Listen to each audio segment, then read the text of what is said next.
Hello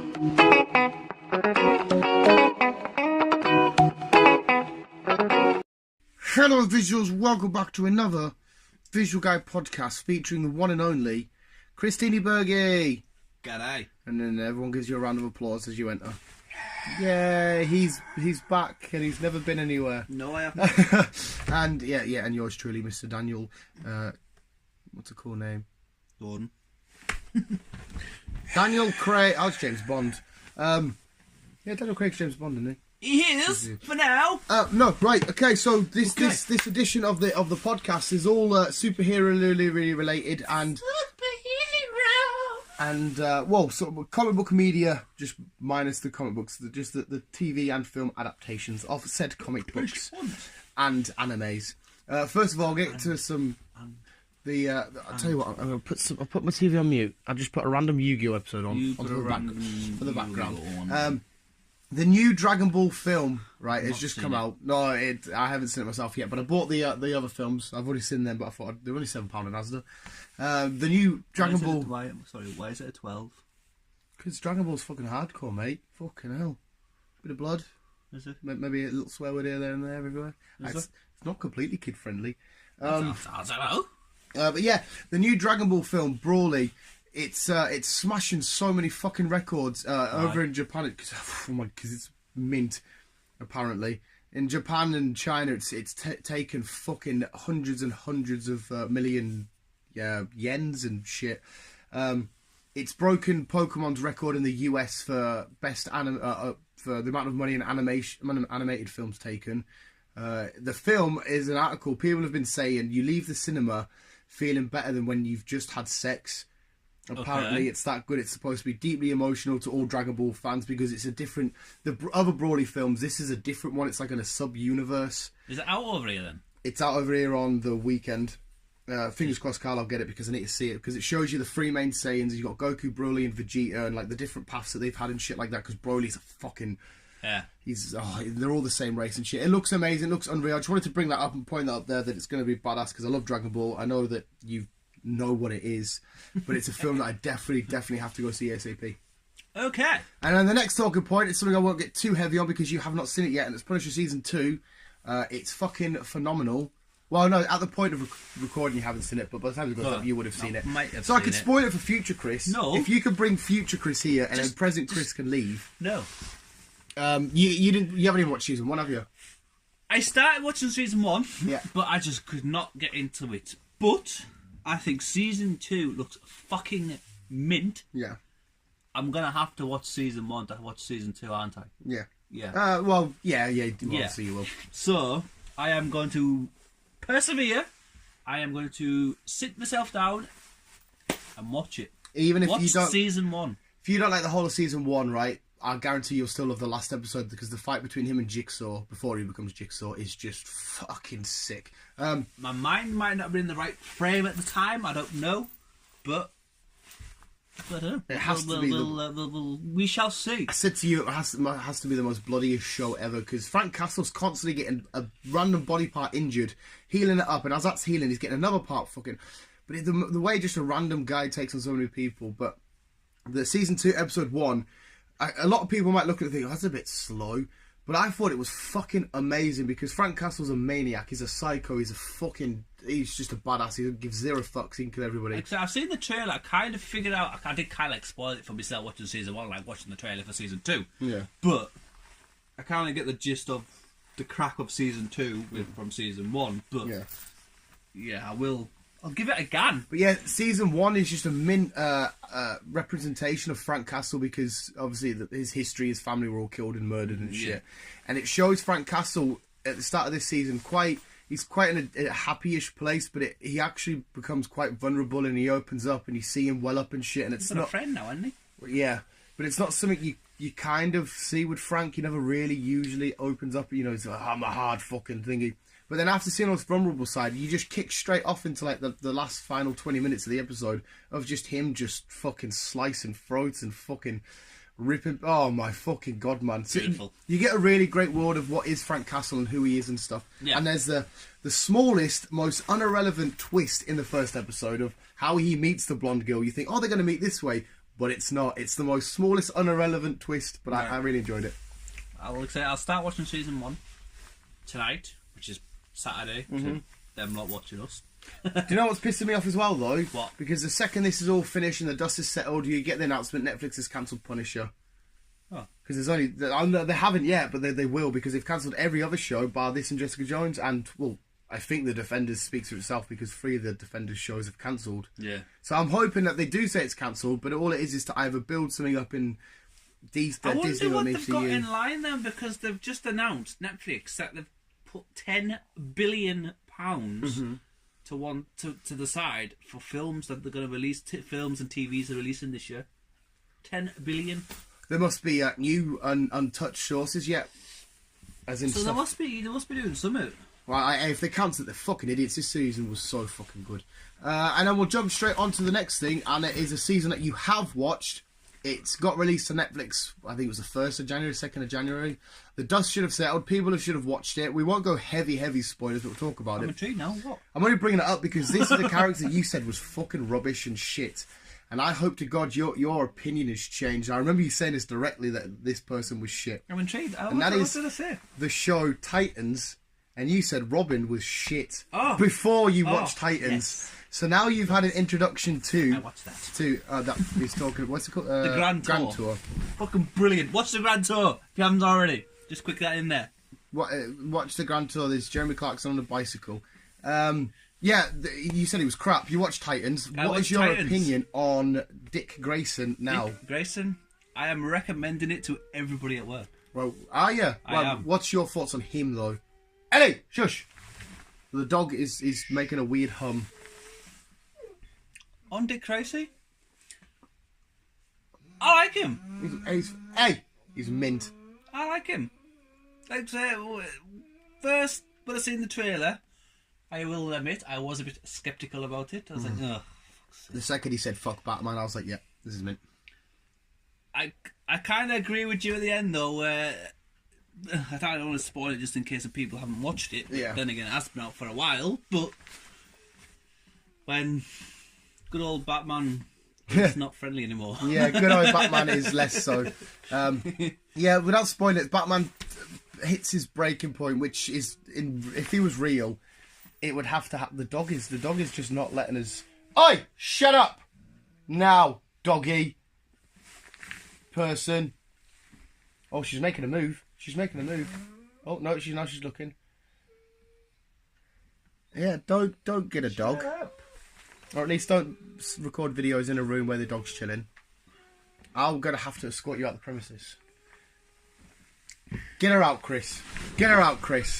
Ellie, vamos! Oh, she's dropping shit now. Yeah, I might have to take my dressing gown off the door. We are so professional here. That's better. Sorry, I do love you, Ellie. Hope you can hear me. Back to the Batman. Yes.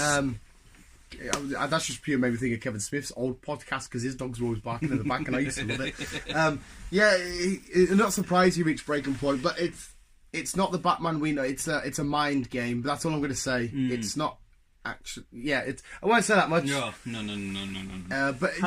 Sorry. The way that they introduce Batman, the way that he overshadows Dick Grayson throughout the whole show without physically being there. They always mention Bruce. Do you not miss the bat? Where's the bat? He always overshadows, and I think we're going to get to the point because Dick Grayson becomes Nightwing.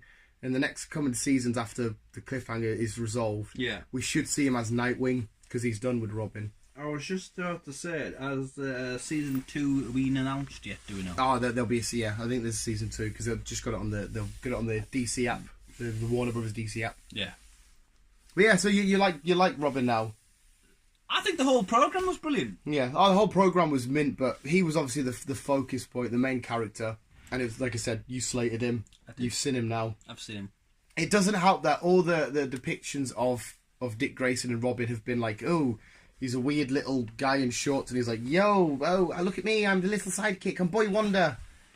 It's just, you didn't really get much of Robin. He's just Batman's sidekick. He's just, for regular fans who don't read the comic books, in the comic books he's had a horrible past about being beaten bloody and by the Joker, and in the Arkham game. So getting to know him, well, Dick Grayson, getting to know him, obviously we don't get to see him chilling out with Batman, but as a cop, he's a decent guy. He's mint as fuck, and it's the way like you remember. He just wants to protect his other fellow DJs. Is it in episode 4 when they first find out he's Robin and they're being attacked and he chucks the smoke and he comes over the thingy and they're like, oh, you're Robin, and he's fucking he's got his stuff. It's fucking mint, man. He's just it doesn't proper justice. Like it. Go watch the show, and then watch the show. Well, I've always loved Robin. I've always thought Robin was cool, but I'm glad you like him now. I do. It's nice to because again, you're not wrong though because you've only judged him on what you've seen. Well, that's it. Yeah. You know what I mean? So like, there's no reason for me to look into him because it's like it's just Batman psychic. That's it. Exactly. But there's a whole. But look, going into him, it's like he's more than just a psychic. Exactly. So it's kind of like opened my eyes to other sidekicks because like, well, if he's got a sidekick story, what's their sidekick story? Yeah, their sidekick story? like Green Arrow and Arsenal and stuff like that. Start on Green Arrow. Well, we'll jump straight on. In fact, we'll swing into the next one with the Spider-Man Far From Home trailer. What were your thoughts? In fact, before you start, tomorrow, at the time of recording this, you'll have my full breakdown of everything I noticed and missed and links and blah, blah, blah. Anyway, so come back tomorrow for Superhero Wednesday. Check that out. What did you think of it? It looked good. Mm-hmm. It looked good. It was interesting. Very interesting. Very interesting. Very interesting. Mm-hmm. Can't remember his fucking name now. Peter Parker? Nick Fury? No. Spider-Man? No. Jake Gyllenhaal? Yeah, right. Okay. We got there. Jake Gyllenhaal. As Mysterio. Yeah, makes appearance. Yeah. Interesting. Considering he was Spider-Man at one point. Jake Gyllenhaal. Was he? No. No. Tom Holland. Tobey Maguire and Andrew Garfield have been our Spider-Mans. I don't know. Jake Gyllenhaal's Mysterio, his intro where it just sort of goes around, it's like, you don't want any part of this. But there's a big mystery that it's obvious. The only thing is kind of, do you not think they've kind of released, we kind of knew it was coming, but do you not think that they should have waited until Endgame kind of like got released? Well, I think it's like 3 months after Endgame, January, March, April, May, June, July. Yeah, 3 months after Endgame. Because you kind of know that.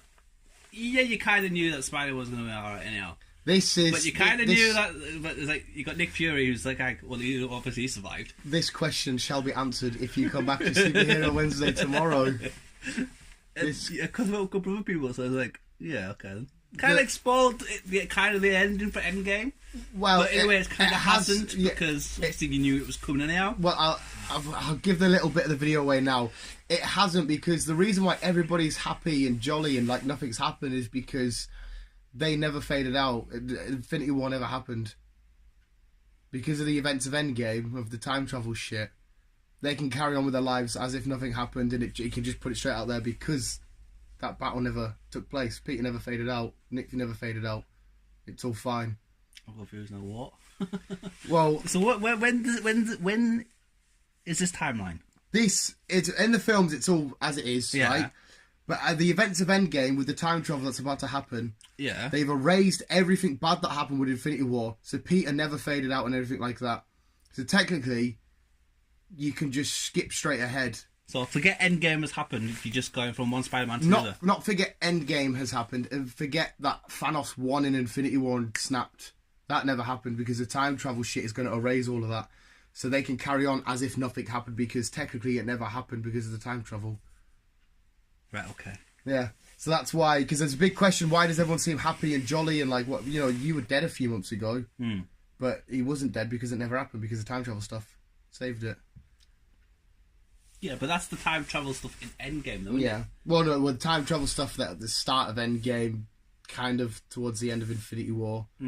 As soon as that snap happens, because the snap happens, everybody's doom and gloom and like, fuck shit. And then a Spider-Man film comes out. How can you have a Spider-Man film like you were dead a few months ago? It's like, well, I didn't really die because we went back in time and stopped all that. Fair enough. He never knew that happened, but we know it happened. We know it happened, but you have to watch the film as if you time travelled with them. It's like how we fought Thanos with the Avengers and lost with the Avengers. We now don't get that loss anymore because we never lost as participants. So going back to my original question then, do you not think we should have just waited until the end game anyhow? And we would have known it was a time travel for people like me who's not like clued up on it all. Like it would have made more sense if you watched Endgame and then maybe put it out a month later, should I say, Spider-Man, and then it would have kind of all made sense because you would have known. Spider-Man is out after Endgame. No, I'm just saying, like I said, instead of 3 months, it's going to be 4 months later. Mm-hmm. It gives that extra month for people to catch up on things, and they would have known that it was just a time lapse. Well, I think they're going to know anyway. Everyone's going to be at the cinema watching these films. Everyone's going to be waiting for them to come out. The second Endgame finishes, people are going to be like, right, we need the next one. Spider-Man needs to come out. They're not going to be fucking... Well, I would definitely won't be fucking waiting anyway. I like it though. I think it's fucking dope. Like I said, no, you're right. It does look. It looks interesting. It does look interesting. And there's a huge twist because I don't think Spider-Man and Mysterio is really fighting that creature, but more will be answered tomorrow. Okay. Because Mysterio comes in and he looks like a good guy. He's not saving the day there. Is he? Fuck. I'll leave you with this thought. He is the master of illusions. So the question is he fighting a ghost or is he fighting him? He's fighting his own creations to make himself look like a good guy. Yeah. The master of illusions. Oh, it's going to be sick, Chris. Yeah, sorry, visuals, but thank you for listening. And that was all the crazy superhero shit. Robin's cool as fuck. Keep it, keep on, keep it on. Love you, bye.